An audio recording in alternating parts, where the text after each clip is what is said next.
अस्सलामुअलैकुम। उम्मीद है आप सब खैरियत से होंगे।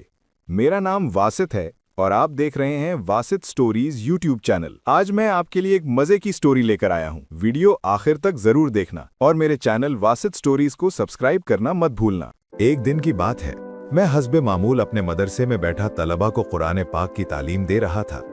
माहौल निहायत पुरसुकून था। बच्चे अपने अपने असबाक में मसरूफ थे और हर तरफ तिलावत कुरान की खूबसूरत आवाजें गूंज रही थीं। ऐसे में अचानक दरवाजे पर हल्की सी दस्तक हुई। मैंने इजाजत दी तो एक छोटा सा मासूम बच्चा अंदर दाखिल हुआ। उसके चेहरे पर मासूमियत, आंखों में चमक और अंदाज में अजीब सी संजीदगी थी। वो निहायत अदब के साथ मेरे करीब आया और सलाम किया।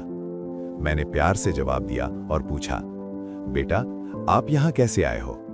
बच्चे ने निहायत मुअद्दिबाना अंदाज में कहा, उस्ताद जी मैं मदरसे में दाखला लेना चाहता हूँ। उसकी बात सुनकर मैंने मुस्कुराकर पूछा, अच्छा क्या आपको कुरान पाक का कुछ हिस्सा याद है? बच्चे ने सर झुकाकर बड़े एतमाद से कहा, जी हाँ। अब मैंने सोचा कि जरा इसका इम्तिहान लिया जाए। मैंने कहा, अच्छा मुझे 30वां पारा सुना दो। बच्चे ने फौरन बगैर किसी झिझक के तिलावत शुरू की। उसकी आवाज में अजीब सा सुकून और रवानी थी। अल्फाज की अदायगी इतनी दुरुस्त थी कि मैं हैरान रह गया। उसने पूरा 30वां पारा इस कदर खूबसूरती से सुनाया कि मैं दिल ही दिल में सुभान अल्लाह कहे बगैर न रह सका। मैंने मजीद इम्तिहान लेने के लिए कहा, क्या तुम सूरतुल मुल्क याद कर सकते हो? बच्चे ने फौरन इस बात में सर हिलाया और पूरी सूरत निहायत उम्दगी से सुना दी। अब तो मेरी हैरत में इजाफा हो चुका था।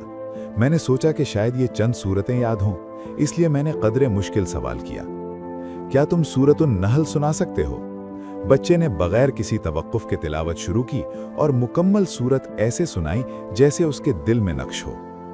अब तो मैं वाकई हैरत के समंदर में डूब चुका था। मैं जितना सवाल करता जा रहा था वो उतने ही इत्मीनान से जवाब देता जा रहा था। आखिरकार मैंने वो सवाल पूछ ही लिया जो मेरे जहन में सबसे ज्यादा गर्दिश कर रहा था, बेटा क्या तुम्हें सूरतुल बकरा भी याद है? बच्चे ने मुस्कुराकर कहा, जी हाँ। और फिर उसने पूरी सूरतुल बकरा जुबानी सुना दी। ये सुनकर मेरे मुंह से बेख्तियार निकला, सुभान अल्लाह, माशा अल्लाह, तबारक अल्लाह। मैंने उस बच्चे से कहा, बेटा कल अपने सरपरस्त के साथ आना। वो बच्चा अदब से सलाम करके चला गया, मगर मैं काफी देर तक वहीं बैठा सोचता रहा। मेरे जहन में यही ख्याल आ रहा था कि यकीनन इस बच्चे का वालिद बहुत दीनदार, कुरान से मोहब्बत करने वाला और मेहनती इंसान होगा। अगले दिन जब वो बच्चा अपने वालिद के साथ आया तो मैं उन्हें देखकर हैरान रह गया। उनकी जाहिरी हालत ऐसी न थी कि वो इस कदर गैर मामूली तरबियत के हामिल नजर आईं।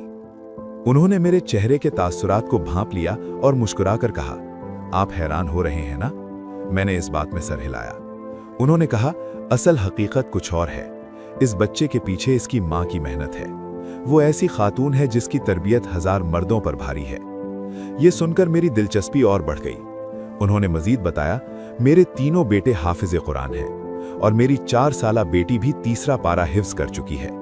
ये सुनकर तो मैं वाकई हैरान रह गया। मैंने पूछा, ये सब कैसे मुमकिन हुआ? उन्होंने जवाब दिया, बच्चों की माँ जब बच्चा बोलना शुरू करता है उसी वक्त से उसे कुरान सिखाना शुरू कर देती है। वो बच्चों में शौक पैदा करने के लिए मुख्तलिफ तरीके इस्तेमाल करती है। मैंने कहा, मसलन?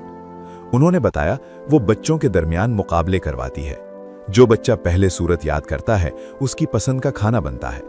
जो पहले एक पारा मुकम्मल करता है उसे वीकेंड पर घुमाने ले जाया जाता है, और जो बच्चा सबसे पहले कुरान मुकम्मल करता है उसे उसकी पसंदीदा जगह पर छुट्टियां गुजारने का इनाम दिया जाता है। उन्होंने मजीद कहा, यूं बच्चे खुशी और शौक से कुरान हिफ्ज करते हैं, न कि किसी दबाव के तहत। ये सुनकर मैं दिल ही दिल में इस माँ की अजमत को सलाम करने लगा। वाकई ऐसी माएँ ही घरों को संवारती हैं, नस्लों को बनाती हैं और मुआशरे की बुनियाद को मजबूत करती हैं।